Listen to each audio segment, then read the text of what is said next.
Tilpara barrage আর তিলপাড়া ব্যারেজের 4টি গার্ডওয়ালে ভাঙনের ছবি আগেই সামনে আসে আর এবার আরো 10টি গার্ডওয়ালেও ভাঙন। দুর্ঘটনা এড়াতে বন্ধ করা হয়েছে সেই ব্যারেজ দিয়ে ইতিমধ্যেই যান চলাচল। বাইক নিয়ে ও হেঁটে যাওয়ার অনুমতি কিন্তু দেওয়া হয়েছে প্রশাসনের তরফে। সেই ছবি এখন দেখতে পাচ্ছেন কলকাতা টিভির পর্দায়। তিলপাড়া ব্যারেজের ঠিক কি অবস্থা, এবার গার্ডওয়ালে ভাঙন ধরা দিয়েছে। 4টি ব্যারেজে প্রথমে গার্ডওয়ালে ভাঙন ধরে এবং তারপরই 10টি ব্যারেজে কিন্তু গার্ডওয়ালের সেই ভাঙনের ছবি সামনে আসছে। আর বিষয়ে আরো ডিটেলসে আপডেট দেবেন এখন বীরভূমে রয়েছেন আমাদের প্রতিনিধি মনা বীরবংশী এবং তিলপাড়া থেকে রয়েছেন আমাদের প্রতিনিধি ঋতভাস এবং সাঁইথিয়া থেকে রয়েছেন আমাদের প্রতিনিধি চন্দন। তিনজনের কাছেই আমি যাব। তিলপাড়া ব্যারেজের 4টি গার্ডওয়ালে ভাঙন আর প্রথমেই চলে যাব তিলপাড়া ঠিক কি পরিস্থিতি সেই আপডেট দেবেন আমাদের প্রতিনিধি ঋতভাস। আমরা যে ছবি দেখতে পাচ্ছি তিলপাড়া ব্যারেজে 10টি অর্থাৎ আগে দেখেছিলাম 14টি গার্ডওয়ালে ভাঙন আর এবার আরো 10টি অর্থাৎ সব মিলিয়ে 14টি গার্ডওয়ালে কিন্তু ভাঙনের ছবি সামনে আসছে। কি অবস্থা সেখানে, যান চলাচল কিভাবে হচ্ছে?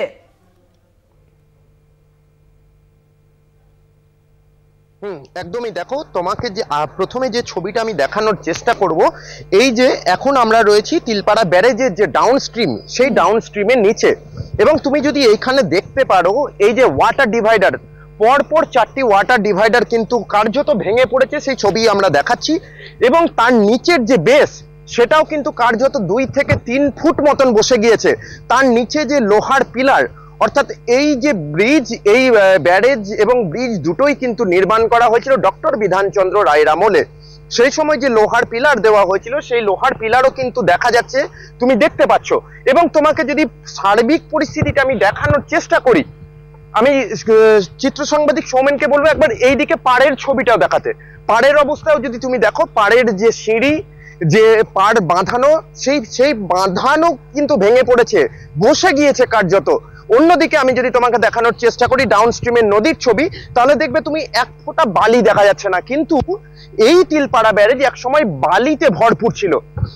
বিরোধীরা কি বলছে? বিরোধীরা বলছে যে যথেচ্ছভাবে বালি তোলার জন্যই ময়ূরাক্ষী নদী থেকে এই পরিস্থিতির আজকে কিন্তু সৃষ্টি হয়েছে। যদিও প্রশাসনের দাবি লাগাতার বৃষ্টির জন্য তিলপাড়া ব্যারেজের চাপ বেড়েছে এবং সেই ব্যারেজের চাপের কারণে কিন্তু বালিগুলি সরে গিয়েছে। কিন্তু এখন প্রশ্ন হচ্ছে বালিগুলি সরে গেলটা কোথায়? এবং তোমাকে যদি আমি দেখানোর চেষ্টা করি, যেটা বেশ, সেখান থেকে প্রায় বালির যে স্তর সেটা কিন্তু প্রায় 6 থেকে 7 ফুট মতো নেমে গিয়েছে। তোমাকে আমি এক্সক্লুসিভ ছবি দেখাচ্ছি এই মুহূর্তে তিলপাড়া ব্যারেজ থেকে। এবং এরপরে কিন্তু দেখা গেল যে প্রথমে তিলপাড়া ব্যারেজে ফাটল দেখা দিল, প্রথমে একটি ডিভাইডারে ফাটল দেখা দিল, পরে সব বাড়লো 1 থেকে 2 থেকে 3। এবং গতকাল আমরা দেখতে পারলাম 4টি ডিভাইডার কিন্তু ভেঙে পড়লো। এবং আজকে আমরা যে ছবি দেখলাম যে আজকে আরো 10টি কিন্তু ডিভাইডারে ফাটল দেখা গিয়েছে এবং যে বেস প্লেট, সেই বেস প্লেট কিন্তু প্রায় 2 থেকে 3 ফুট মতন বসে গিয়েছে।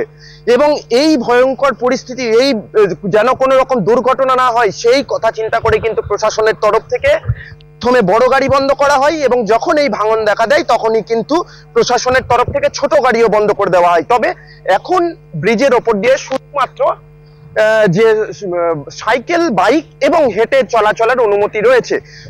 আগে যে ছোট গাড়ির চলাচলের পারমিশন দেওয়া হয়েছিল, অর্থাৎ 4 চাকা গাড়ি এবং টোটো, সেগুলিও কিন্তু বন্ধ করে দেওয়া হয়েছে। এবং সেই গাড়িগুলির জন্য 2টো রুট বেঁধে দেওয়া হয়েছে, একটা সাঁইথিয়া হয়ে এবং অন্যটি ঝাড়খণ্ডের সব মিলিয়ে এখন কিন্তু দুর্ঘটনা। আমাদের প্রতিনিধি চন্দন সাঁইথিয়ার কি পরিস্থিতি সেটা তিনি জানাবেন।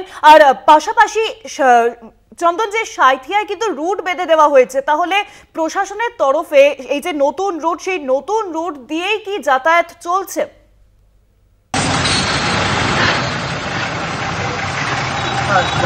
তিলপাড়া ব্যারেজের যে 4টি ডিভাইডার, এই 4টি ডিভাইডার ভেঙে যাওয়ার ফলে কিন্তু হচ্ছে প্রশাসনের তরফ থেকে তিলপাড়া ব্রিজের উপর থেকে সম্পূর্ণভাবে কিন্তু যান চলাচল বন্ধ করে দেওয়া হয়েছে। জেলা প্রশাসন যে সিদ্ধান্ত নিয়েছে যে সাঁইথিয়ার যে নতুন ব্রিজ, সরাসরি সেই ছবি দেখতে পাচ্ছি আমরা এই মুহূর্তে সাঁইথিয়ার নতুন ব্রিজে আছি। এই ব্রিজের উপর থেকে জেলা প্রশাসন যে 14 নম্বর জাতীয় সড়ক, যে সমস্ত গাড়িগুলি যাতায়াত করতে তিলপাড়া ব্যারেজে দেওয়া হয়েছে সাঁইথিয়ার নতুন ব্রিজ দিয়ে।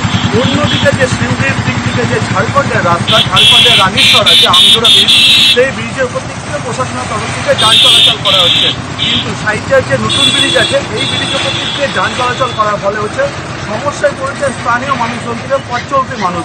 কারণ এই ব্রিজের উপর দিক থেকে যথেষ্ট পরিমাণে গাড়ি কম যায় আর যানবাহনও যথেষ্ট পরিমাণে কম চলে। কিন্তু তিলপাড়া ব্যারেজ যেভাবে ভেঙে গেছে বা বসে গেছে, আর তার ফলে বেশ কয়েকদিন ধরে জেলা প্রশাসনের তরফ থেকে হচ্ছে সাইডের নতুন ব্রিজের উপর দিক দিয়ে সমস্ত ভারী যান চলাচল পার করা হচ্ছে। আর বিভিন্ন জায়গায় হচ্ছে যানজটের সৃষ্টি হচ্ছে, আর এর ফলেই হচ্ছে সমস্যার সম্মুখে পড়ছেন স্থানীয় মানুষজনরা।